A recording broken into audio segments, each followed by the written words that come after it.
ರಾಜ್ಯ ಬಿಜೆಪಿಯ ಪಾಲಿಗೆ ಬಾಕಿ ಉಳಿದಿದ್ದ 5 ಕ್ಷೇತ್ರದಲ್ಲಿ 4 ಕ್ಷೇತ್ರಗಳಿಗೆ ಅಭ್ಯರ್ಥಿಯನ್ನು ಅನೌನ್ಸ್ ಮಾಡುವುದರ ಮುಖಾಂತರ 4 ಕ್ಷೇತ್ರಗಳಲ್ಲಿ 3 ಜನ ಹಾಲಿ ಸಂಸದರನ್ನ ಬಿಜೆಪಿ ಹೈಕಮಾಂಡ್ ಕೈಬಿಟ್ಟಿದೆ. ಬಿಜೆಪಿಯ 5ನೇ ಪಟ್ಟಿ ರಿಲೀಸ್ ಆಗಿದೆ. 4 ಕ್ಷೇತ್ರಗಳ ಅಭ್ಯರ್ಥಿಯನ್ನ ಹೈಕಮಾಂಡ್ ಘೋಷಣೆ ಮಾಡಿದ್ದು. ಬೆಳಗಾವಿ, ಚಿಕ್ಕಬಳ್ಳಾಪುರ, ಉತ್ತರ ಕನ್ನಡ, ರಾಯಚೂರು 4 ಕ್ಷೇತ್ರಕ್ಕೆ ಅಭ್ಯರ್ಥಿ ಅನೌನ್ಸ್ ಮಾಡೋದರ ಮುಖಾಂತರ ಚಿತ್ರದುರ್ಗ ಒಂದು ಪೆಂಡಿಂಗ್ ಇಟ್ಕೊಂಡಿದೆ. ಬೆಳಗಾವಿಯಿಂದ ಜಗದೀಶ್ ಶೆಟ್ಟರ್ ಕಣಕ್ಕಿಳಿತಾ ಇದ್ದಾರೆ. ಮಂಗಳ ಅಂಗಡಿಯವರು ಹಾಲಿ ಸಂಸದೆಯಾಗಿದ್ದಂತಹ ಕ್ಷೇತ್ರ. ಚಿಕ್ಕಬಳ್ಳಾಪುರದಿಂದ ಕೊನೆಗೂ ಫೈಟ್ ಮಾಡಿ ಕೆ ಸುಧಾಕರ್ ಕಣಕ್ಕಿಳಿತಾ ಇದ್ದಾರೆ, ಟಿಕೆಟ್ ಪಡೆದುಕೊಂಡಿದ್ದಾರೆ. ಉತ್ತರ ಕನ್ನಡದಿಂದ ವಿಶ್ವೇಶ್ವರ ಹೆಗಡೆ ಕಾಗೇರಿಗೆ ಚಾನ್ಸ್ ಸಿಕ್ಕಿತ್ತು. ಅನಂತ್ ಕುಮಾರ್ ಹೆಗಡೆಗೆ ಟಿಕೆಟ್ ಸಿಕ್ಕಿಲ್ಲ. ರಾಯಚೂರಿನಿಂದ ರಾಜ ಅಮರೇಶ್ ನಾಯ್ಕ್ ಅವರೇ ಹಾಲಿ ಸಂಸದರು. ಸೊ ಬಿಜೆಪಿಯಿಂದ 5 ಕ್ಷೇತ್ರಗಳ ಪೈಕಿ 4 ಕ್ಷೇತ್ರಕ್ಕೆ ಟಿಕೆಟ್ ಅನೌನ್ಸ್ ಆಗಿದೆ. ಇಷ್ಟನ್ನು ಬಾಕಿ ಉಳಿಸ್ಕೊಂಡಿದ್ದಂತಹ ಕಾರಣವೇ ಇಲ್ಲಿ ಅಭ್ಯರ್ಥಿಯನ್ನ ಯಾರನ್ನು ಹಾಕಬೇಕು, ಯಾರನ್ನು ಹಾಕಿದ್ರೆ ಅಸಮಾಧಾನ ಸ್ವಲ್ಪ ಕಡಿಮೆ ಆಗುತ್ತೆ, ಇವೆಲ್ಲವೂ ಕೂಡ ಕುತೂಹಲ ಮೂಡಿಸ್ತಾ ಇತ್ತು. ಇದರ ನಡುವೆ ಇದೀಗ ಚಿಕ್ಕಬಳ್ಳಾಪುರದಿಂದ ಕೆ ಸುಧಾಕರ್ ಕಣಕ್ಕಿಳಿತಾ ಇದ್ದಾರೆ. ವಿಶ್ವನಾಥ್ ಅವರು ತನ್ನ ಮಗನಿಗೆ ಕೊಡ್ಲಿಲ್ಲ ಅಂದ್ರೆ ತನಗೆ ಟಿಕೆಟ್ ಕೊಡಿ ಅಂತ ಹೇಳ್ತಾ ಇದ್ರು. ಇನ್ನು ಬೆಳಗಾವಿಯಿಂದ ಜಗದೀಶ್ ಶೆಟ್ಟರ್, ಸುರೇಶ್ ಮಂಗಳ ಅಂಗಡಿಯವರು ಹಾಲಿ ಸಂಸದೆಯಾಗಿದ್ರು. ಅವರ ಬದಲಿಗೆ ಈಗ ಜಗದೀಶ್ ಶೆಟ್ಟರ್ ಅವರಿಗೆ ಕೊಟ್ಟಿದ್ದಾರೆ. ಉತ್ತರ ಕನ್ನಡದಿಂದ ಅನಂತ್ ಕುಮಾರ್ ಹೆಗಡೆ ಅವರಿಗೆ ಟಿಕೆಟ್ ಸಿಕ್ಕಿಲ್ಲ ಕೊನೆಗೂ ಕೂಡ. ರಾಯಚೂರಿನಿಂದ ರಾಜು ಅಮರೇಶ್ ನಾಯ್ಕ್ಗೆ ಟಿಕೆಟ್ ಫೈನಲ್ ಆಗಿದೆ. ಸೊ ಇದಿಷ್ಟು ನಿನ್ನೆ ರಿಲೀಸ್ ಆಗಿರುವಂತಹ ಹೈಕಮಾಂಡ್ನ ಪಟ್ಟಿಯಲ್ಲಿ ರಾಜ್ಯಕ್ಕೆ ಸಂಬಂಧಪಟ್ಟಂತಹ ಕ್ಷೇತ್ರ 4: ಬೆಳಗಾವಿ, ಚಿಕ್ಕಬಳ್ಳಾಪುರ, ಉತ್ತರ ಕನ್ನಡ, ರಾಯಚೂರು. ಒಂದೇ ಒಂದು ಕ್ಷೇತ್ರ ಬಾಕಿ ಉಳಿಸ್ಕೊಂಡಿದ್ದಾರೆ, ಅದು ಚಿತ್ರದುರ್ಗ.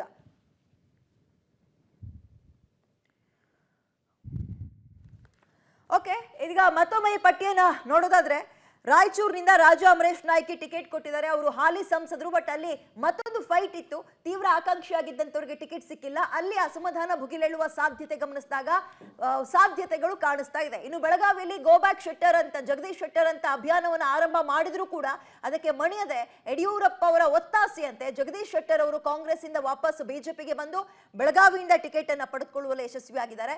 ಚಿಕ್ಕಬಳ್ಳಾಪುರ ಹೊರಗಿನವರು ಬರ್ತಾರಾ, ಒಳಗಿನವರು ಬರ್ತಾರಾ ಅನ್ನುವಂತಹ ಕುತೂಹಲಕ್ಕೆ ಕಾರಣವಾಗ್ತಾ ಇತ್ತು. ಕೆ ಸುಧಾಕರ್ ಅವರು ಪೈಪೋಟಿಗೆ ಬಿದ್ದು, ಜಿದ್ದಿಗೆ ಬಿದ್ದು ಈ ವಿಜಯೇಂದ್ರ ಅವ್ರನ್ನ, ಯಡಿಯೂರಪ್ಪ ಅವ್ರನ್ನ, ಹೈಕಮಾಂಡ್ ಲೀಡರ್ಸ್ನ ಭೇಟಿ ಮಾಡಿ ಕೊನೆಗೂ ಕೂಡ ಟಿಕೆಟ್ ಅನ್ನ ಪಡೆದುಕೊಂಡಿದ್ದಾರೆ. ರಾಜಕಾರಣ ಅಂದ ತಕ್ಷಣ ಅದು ಲೋಕಸಭಾ ಚುನಾವಣೆ ಆಗ್ಲಿ, ಅಸೆಂಬ್ಲಿ ಚುನಾವಣೆ ಆಗ್ಲಿ, ಜಾತಿವಾರು ರಾಜಕಾರಣ ಹೇಗೆ ವರ್ಕೌಟ್ ಆಗುತ್ತೆ, ಯಾರ್ಯಾರಿಗೆ ಎಷ್ಟೆಷ್ಟು, ಯಾವ ಸಮುದಾಯಕ್ಕೆ ಎಷ್ಟು ಟಿಕೆಟ್ ಕೊಟ್ಟಿದ್ದಾರೆ ಅನ್ನುವಂಥದ್ದು ಬಹಳ ಕುತೂಹಲ ಮೂಡಿಸ್ತಾ ಇರುತ್ತೆ. ಸೊ ಹಂಗ ನೋಡೋದಾದ್ರೆ ಜಾತಿವಾರು ಟಿಕೆಟ್ ಬಿಜೆಪಿಯಲ್ಲಿ ಯಾರ್ಯಾರಿಗೆ ಹೇಗೆ ನೋಡ್ತಾ ಹೋಗೋಣ. ಲಿಂಗಾಯತ ಒಟ್ಟು 9 ಜನ ಅಭ್ಯರ್ಥಿಗಳಿಗೆ ಟಿಕೆಟ್ ಕೊಟ್ಟಿದ್ದಾರೆ. ಒಕ್ಕಲಿಗ 3, ಬ್ರಾಹ್ಮಣ 3, ಪರಿಶಿಷ್ಟ ಜಾತಿ 3, ಪರಿಶಿಷ್ಟ ಪಂಗಡ 2 ಅಭ್ಯರ್ಥಿಗಳಿಗೆ ಟಿಕೆಟ್ ಕೊಟ್ಟಿದ್ದು. ಬಂಟ, ಬಿಲ್ಲವ, ಬಲಿಜ, ಕ್ಷತ್ರಿಯ ತಲಾ ಒಂದೊಂದು ಅಭ್ಯರ್ಥಿಗಳಿಗೆ ಟಿಕೆಟ್ ಅನ್ನು ಕೊಟ್ಟಿದ್ದಾರೆ. ಕ್ಷತ್ರಿಯ ಅಂದ ತಕ್ಷಣ ಮೈಸೂರಿನ ಮಾಡ್ಕೊಳ್ಬೇಕು, ರಾಜವಂಶಸ್ಥ ಯದುವೀರ್ ಅವರು. ಲಿಂಗಾಯತ ಅಂದಾಗ 9 ಜನಕ್ಕೆ ಮಣೆಯನ್ನ ಹಾಕಿದ್ದಾರೆ. ಕೊಪ್ಪಳದಿಂದ ಬಸವರಾಜ್ ಅವರು, ಆಮೇಲೆ ಬೊಮ್ಮಾಯಿ, ಗಾಯತ್ರಿ ಸಿದ್ದೇಶ್ವರು ದಾವಣಗೆರೆ, ಮತ್ತೆ ರಾಘವೇಂದ್ರ ಅವರು ಶಿವಮೊಗ್ಗದಿಂದ, ಸೋಮಣ್ಣ ತುಮಕೂರಿನಿಂದ, ಶೆಟ್ಟರ್ ಅವರು ಈಗ ನೆನ್ನೆ ಅನೌನ್ಸ್ ಮಾಡಿರೋ ಪಟ್ಟಿಯಲ್ಲಿದ್ದಾರೆ. ಒಟ್ಟು 9 ಜನ ಲಿಂಗಾಯತರಿಗೆ. ಒಕ್ಕಲಿಗ ಅಂತ ನೋಡಿದಾಗ ಅಫ್ಕೋರ್ಸ್ ಉಡುಪಿ ಚಿಕ್ಕಮಗಳೂರು ಕಡೆಯಿಂದ ಬೆಂಗಳೂರು ಕಡೆಗೆ ಕಾಲಿಟ್ಟಿರುವ, ಬೆಂಗಳೂರು ಉತ್ತರಕ್ಕೆ ಕಾಲಿಟ್ಟಿರೋ ಶೋಭಾ ಕರಂದ್ಲಾಜೆ, PC ಮೋಹನ್ ಅವರು ಕೂಡ ಬೆಂಗಳೂರು ಕೇಂದ್ರದಲ್ಲೇ ಇದ್ದಾರೆ. ಸುಧಾಕರ್ ನೆನ್ನೆ ರಿಲೀಸ್ ಆಗಿರುವಂತಹ ಪಟ್ಟಿಯಲ್ಲಿ ಅವರ ಹೆಸರಿದೆ. ಚಿಕ್ಕಬಳ್ಳಾಪುರದ ಹೊಸ ಅಭ್ಯರ್ಥಿ, ಬಿಜೆಪಿ ಅಭ್ಯರ್ಥಿ ಅವರು. ಬ್ರಾಹ್ಮಣ 3 ಜನಕ್ಕೆ 3 ಕ್ಷೇತ್ರಗಳಲ್ಲಿ ಟಿಕೆಟ್ ಅನ್ನ ಫೈನಲ್ ಮಾಡಿದ್ದಾರೆ. ತೇಜಸ್ವಿ ಸೂರ್ಯ ಬೆಂಗಳೂರು ದಕ್ಷಿಣ, ಕಾಗೇರಿ ಉತ್ತರ ಕನ್ನಡದವರು, ಹಾಗೆ ಪ್ರಹ್ಲಾದ್ ಜೋಶಿ ಕೇಂದ್ರ ಸಚಿವರು ಧಾರವಾಡದ ಬಿಜೆಪಿ ಅಭ್ಯರ್ಥಿ ಈ ಸಲ. ಮತ್ತು ತಲಾ ಬಂಟ, ಬಿಲ್ಲವ, ಬಲಿಜ, ಕ್ಷತ್ರಿಯದಿಂದ ತಲಾ ಒಬ್ಬೊಬ್ಬರಿಗೆ ಟಿಕೆಟ್ ಅನ್ನ ಕೊಟ್ಟಿದ್ದಾರೆ. ಸೊ ಇದಿಷ್ಟು ಜಾತಿ ಲೆಕ್ಕಾಚಾರ. 1 ಕ್ಷೇತ್ರ ಉಳಿಸ್ಕೊಂಡಿದ್ದಾರೆ. ಇವತ್ತಲ್ಲ ನಾಳೆ ಅನೌನ್ಸ್ ಮಾಡ್ತಾರೆ ಅಂತ ಕಾಣುತ್ತೆ. ಅಸೆಂಬ್ಲಿ ಎಲೆಕ್ಷನ್ ಅಲ್ಲಿ ಪಕ್ಷವನ್ನ ಬಿಟ್ಟು ಕಾಂಗ್ರೆಸ್ಗೆ ಸೇರಿ ವಾಪಸ್ ಕಾಂಗ್ರೆಸ್ ಮನೆಯ ಬಾಗಿಲನ್ನ ಮುಚ್ಚಿ ಬಿಜೆಪಿಗೆ ಬಂದು ಸೇರಿರುವ ಶೆಟ್ಟರ್ ಅವರು ಕೊನೆಗೂ ಟಿಕೆಟ್ ಅನ್ನ ಪಡೆದುಕೊಳ್ಳುವಲ್ಲಿ ಯಶಸ್ವಿಯಾಗಿದ್ದಾರೆ. ಅವರು ಹಾವೇರಿ ಕೇಳಿದ್ರು, ಬಟ್ ಧಾರವಾಡದ ಕೇಳಿದ್ರು, ಎರಡೂ ಕೂಡ ಸಿಕ್ಕಿಲ್ಲ. ಬೆಳಗಾವಿ ಕಡೆಗೆ ಅವ್ರನ್ನ ಕಳಿಸಿದ್ದಾರೆ. ಬಟ್ ಸ್ಥಳೀಯರ ವಿರೋಧ ಇತ್ತು ಬೆಳಗಾವಿಯಲ್ಲಿ, ಅದನ್ನ ಲೆಕ್ಕಿಸದೆ ಬಿಜೆಪಿ ಹೈಕಮಾಂಡ್ ಟಿಕೆಟ್ ಕೊಟ್ಟಿದೆ.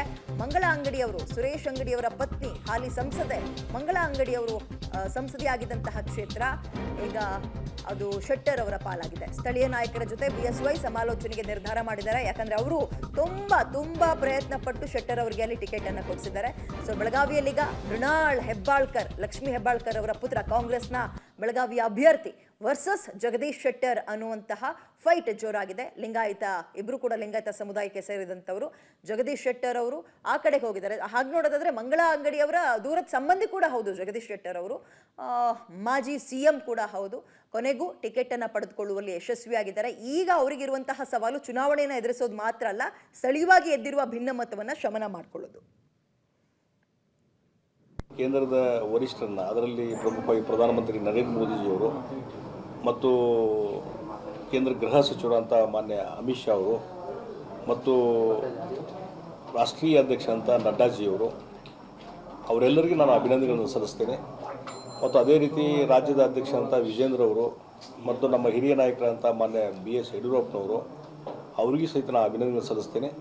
ಮತ್ತು ಇವತ್ತೇನು ನನ್ನ ಮೇಲೆ ಒಂದು ವಿಶ್ವಾಸ ಇಟ್ಟಿದ್ದಾರೆ ಮತ್ತು ಬೆಳಗಾವಿಯಲ್ಲಿರ್ತಕ್ಕಂಥ ನಮ್ಮ ಎಲ್ಲ ಜಿಲ್ಲಾಧ್ಯಕ್ಷರಿರ್ಬೋದು, ಪದಾಧಿಕಾರಿಗಳಿರ್ಬೋದು, ಮಹಾನಗರ ಅಧ್ಯಕ್ಷರಿರ್ಬೋದು ಮತ್ತು ಅಲ್ಲಿ ಶಾಸಕರು, ಮಾಜಿ ಶಾಸಕರು, ಜಗದೀಶ್ ಶೆಟ್ಟರ್ ಅವರಿಗೆ ಆಗಿದೆ, ನೀವೆಲ್ಲ ಸಪೋರ್ಟ್ ಮಾಡಿರಿ, ಹೆಚ್ಚಿನ ಇದರಿಂದ ಆರಿಸಿ ತೊಗೊಂಬರ್ರಿ ಅಂತ ಹೇಳಿದರು. ಅದೇ ಥರ ನಾವು ಅವರನ್ನು ಹೆಚ್ಚಿನ ಮತಗಳಿಂದ ಆರಿಸಿ ತರಬೇಕಂತ ವಿಶ್ವಾಸ, ಎಲ್ಲ ಕಾರ್ಯಕರ್ತರು ಆರಿಸಿ ತರ್ತಾರೆ ಅಂತ ವಿಶ್ವಾಸ ಇದೆ.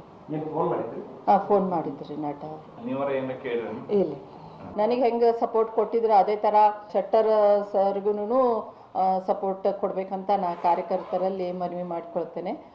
ಇವಾಗ ನಾವು ಒಂದೇ ನಮ್ಮದು ಗುರಿ ಅಂದರೆ ನಾವು ಮೋದಿಜಿಯವ್ರನ್ನ ಮತ್ತೊಮ್ಮೆ ಪ್ರೈಮ್ ಮಿನಿಸ್ಟರ್ ಮಾಡಬೇಕು.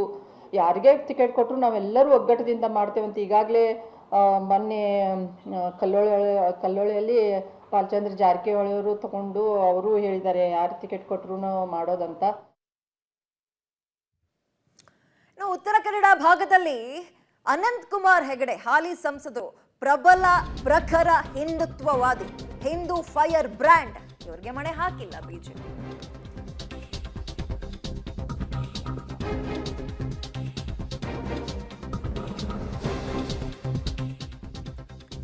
ಟಿಕೆಟ್ ನಿರೀಕ್ಷೆಯಲ್ಲಿದ್ರು ಅನಂತ್ ಕುಮಾರ್ ಹೆಗಡೆ ಅವರು.